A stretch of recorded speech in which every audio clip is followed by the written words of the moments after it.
飞机的座位英文代号，按照顺序，其中一个字母是没有的。大家知道是哪一个字母吗？完全搭吗？或是其实我自己搭过，其他是不太出来不完全。待会我们就要去爬271阶梯，现在通爬的位置呢是在。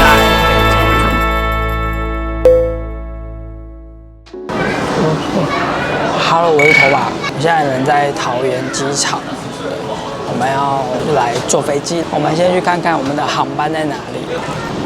今天要坐的是 BR132。如果你喜欢我的频道的话，别忘了帮我订阅、按赞、分享。我们的影片要开始喽！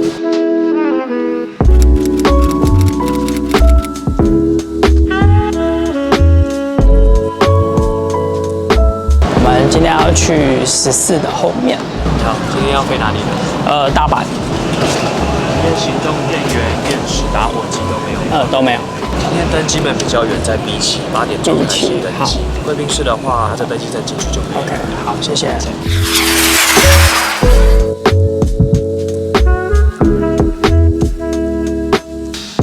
拿到机票，准备进去了。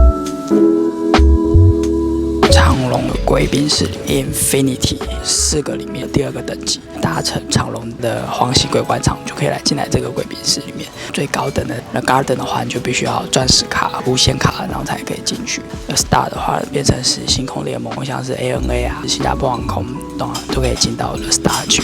The Club 的话，等于是长荣的银卡会员，他们可以进去。那如果你有机会的话，也可以过来体验看看。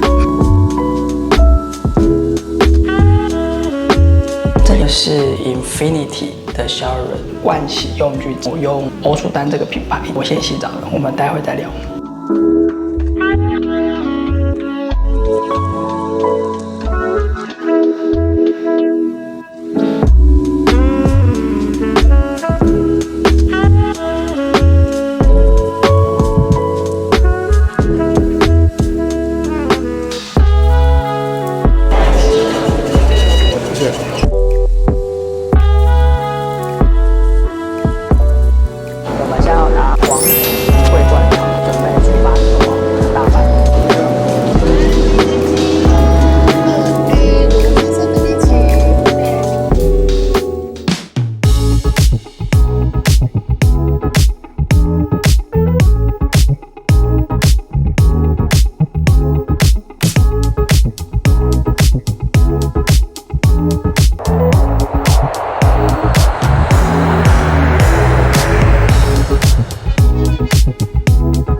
搭的是长荣的777-300，是皇璽桂冠舱。一进来座位上都已经有备好了耳机、拖鞋，还有枕头。777-300它是属于反骨121的座位，然后有蛮多的置物空间可以使用的。可是，在起飞前呢，这些置物空间都没有办法放东西。这次我特别选的是靠窗的第2排的 A 飞机的座位英文代号，按照顺序，其中一个字母是没有的。大家知道是哪一个字母吗？答案是 I， 因为 I 这个字会很像 E， 也很像 J， 所以呢，他们在航空里面呢，座位是没有 I 这个字母的。你猜对了吗？旁边控制面板有阅读灯。降噪耳机孔、USB 插座、万国插座、多功能遥控器和一个置物空间。抵达巡航高度后，可以升起手扶把。反鱼骨是座位斜板的关系，电视需要按一下就会自动弹起。触碰式萤幕来选部好电影吧。打开娱乐系统的好伙伴，全罩式降噪耳机，试试看降噪耳机它到底有没有用。但是有分左右2边，把音乐放大声，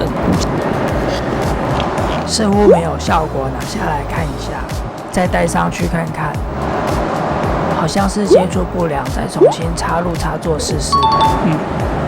因为它在使用的时候这边会亮灯，就代表说你有通到电，然后才有降噪功能。因为刚刚一开始我是没有分。今天要前往的是大阪，飞行时间大概只有2小时又40分钟。特别点了是日式料理，因为在日本航线，长荣跟中松元纪共同联名的一个餐点，非常的期待。餐桌先拉开后，再将折叠板掀开。铺上桌巾，我们准备开始用餐。来送上米其林3星中村元纪主厨所设计京都南禅式的鳗鱼料理，搭配塔吉，特别有日式小菜香鱼安麻煮、雪蟹蛋卷、鲔鱼烧握寿司，中间前菜是柚香玉子冷豆腐，右边是烟熏鲑鱼柑橘触动鲑鱼卵，搭配主食柚香菇豆皮炊饭，还有今日重点南禅式鳗鱼蒸蛋，当然还有日式料理少不了的味噌汤。第一次可以在飞机上吃到这么精致的料理，那我就来试试看喽。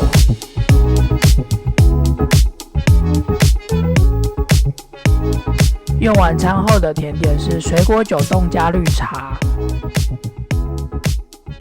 今天4点就起来，5点半就到机场，真的很累。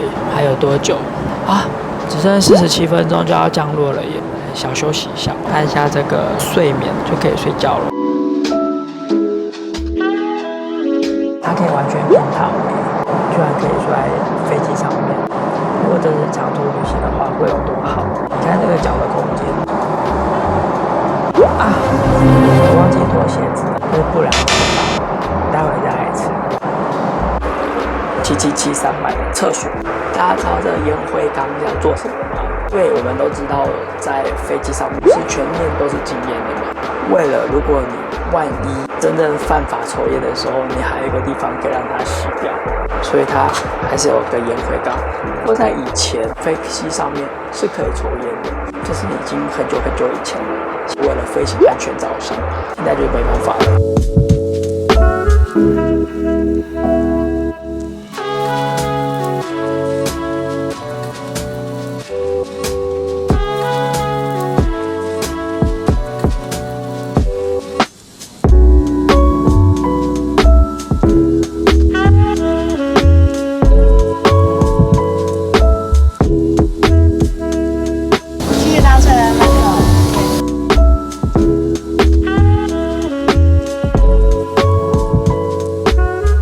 我们现在已经抵达大阪国际关西机场。